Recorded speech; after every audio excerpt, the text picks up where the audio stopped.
Welcome to my series of basketball videos where I'll be comparing various NBA grades against each other. I'm doing this because I find that a lot of the basketball videos comparing players on YouTube are too focused on the big names, and sometimes compare players from different positions.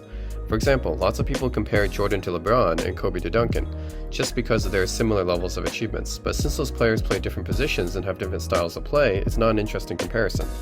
In this series, I want to do a comparison not between just more well-known players, but players from days past, in the 1960s, 1970s, 1980s, and even the ABA as well, that most modern fans probably do not have too much knowledge about. Also, as much as possible, I want to compare players that play similar positions and have similar play styles. To me, that's a more interesting and fruitful comparison. I'll be using 6 different metrics to compare each player. The first category is scoring. This category will be defined by each player's career points per game, peak points per game both in the regular season and playoffs, and number of scoring titles. Rebounding. This category will be defined by each player's career rebounds per game, peak rebounds per game both in the regular season and playoffs, and number of rebounding titles. Passing. This category will be defined by each player's career assists per game, peak assists per game both regular season and playoffs, and number of assist titles. Efficiency and advanced metrics. This category will be defined by each player's career true shooting percentage per and win shares per 48, both in the regular season and playoffs. The reason I use true shooting percentage is because it's more fair to guards. Field goal percentage tends to be biased to big men because of their height and play style closer to the basket. I also put in win shares per 48 here because it encompasses efficiency along with other attributes to give you an idea of how many wins a player contributes to his team. Defense. This category will be defined by each player's all defensive selections, defensive win shares, and defensive player of the year awards. The reason I'm not using blocks and steals in this comparison is because I want to compare the achievements of older players that modern fans might not have too much knowledge about, and players in the 1960s and early 1970s do not have steals and blocks tracked.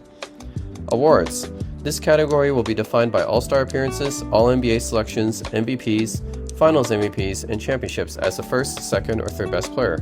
The reason I have to only count championships as a top 3 player on the team is because otherwise you get into the situation where, for example, Robert Horry has 7 rings and Karl Malone has 0, and it's not representative of how much better a player is if they weren't a top 3 player on their team contributing to a championship.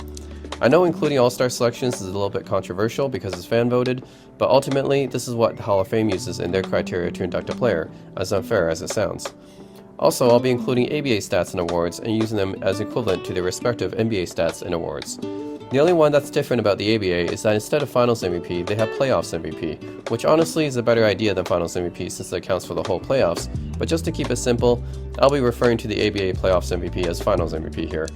Also, no All-NBA third team selections are counted, because All-NBA third teams weren't added until the late 80s, which is unfair to older players. Also, I'm not using any career total stats because that's a longevity thing. For example, no one would say that Karl Malone was a better scorer than Michael Jordan, even though he has more total points. And of course, this is only going to be my opinion from comparing the available metrics, since I have not watched most of these players live, or even been born when some of these players have been playing. And to keep it fair, I'm judging them based on how they did in their own era. No time travel or what if this NBA player played in today's era or the 1960s, none of that. I'll be strictly basing their stats and accomplishments within their own era against that era's competition, which makes the most sense to me. So I hope you guys enjoy this comparison video and hopefully learn something new from it.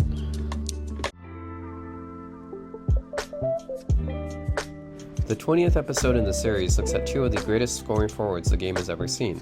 In episode 7, we already looked at Elgin Baylor and Rick Barry, who were remarkable scorers for their size and position. In my opinion, these 2 players come right after them when it comes to offensive prowess.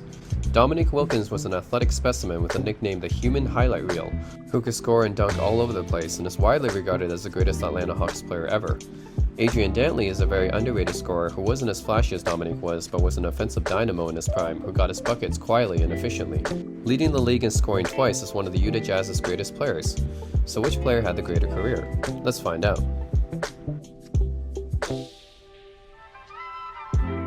In this category, both players were amongst the most prolific scorers in NBA history.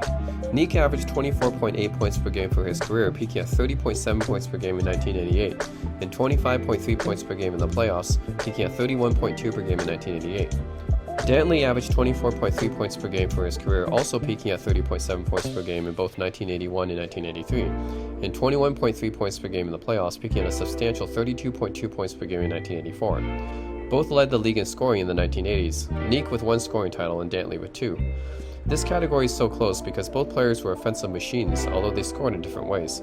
Nick with power and athleticism, and Dantley with positioning and finesse. It's hard to say who is better. Nick had more great scoring seasons than Dantley did, with 3 more seasons averaging 25 points per game or more, while Dantley had a higher peak than Nick did, with 2 more seasons averaging 30 points per game or more.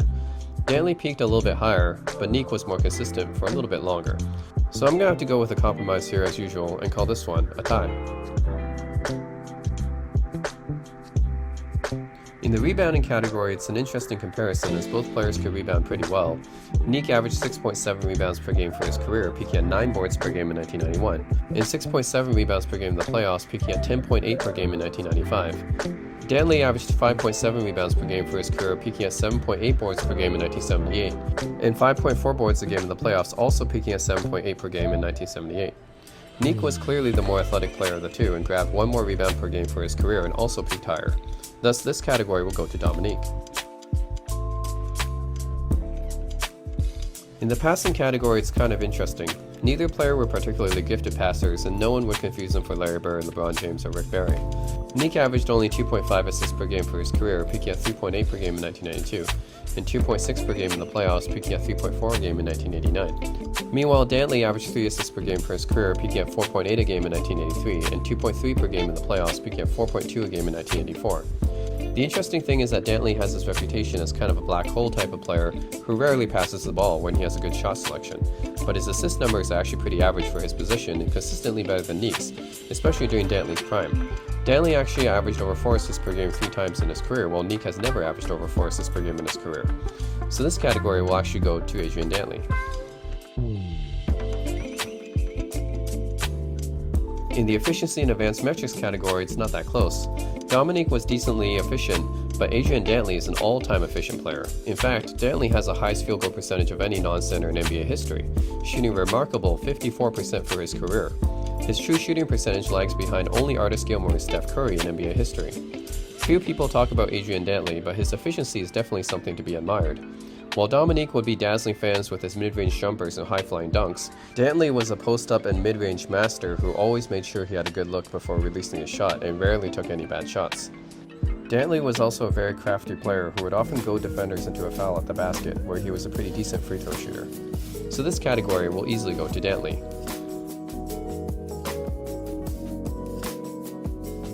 In the defense category, neither player had any all-defensive selections or Defensive Player of the Year awards. But Dantley was definitely not regarded as a good defender in his era, while Nick was actually a decent defender, and Nick's lead in defensive win shares backs this up. So this category will go to Dominique.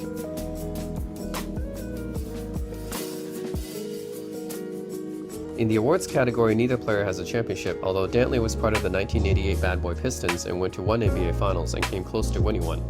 However, Dominique has a substantial lead in both All-Star appearances and All-NBA selections.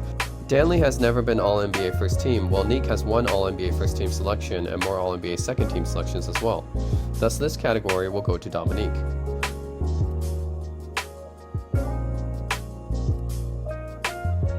So when all the categories are summed up, Dominique takes the rebounding, defense, and awards categories, while Dantley takes the passing and efficiency categories, with scoring being a dead heat, giving the win to Dominique.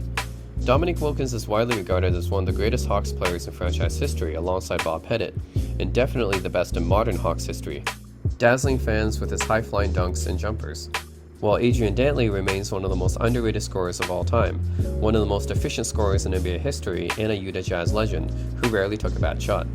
Most fans probably aren't aware that Dantley was actually the leading scorer on the Pistons in the 1988 Finals and came very close to winning a championship, as that Finals went the full 7 games before he got traded for Mike McGuire the following season.